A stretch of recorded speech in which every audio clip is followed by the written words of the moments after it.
सच का जहां।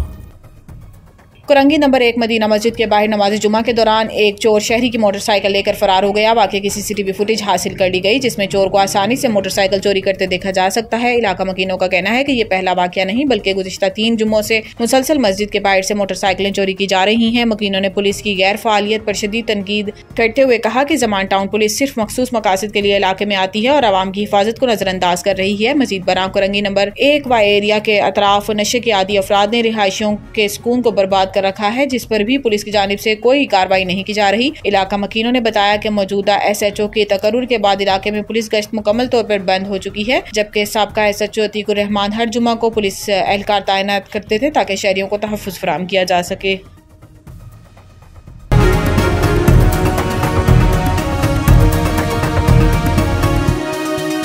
हमारा जहां, सच का जहां।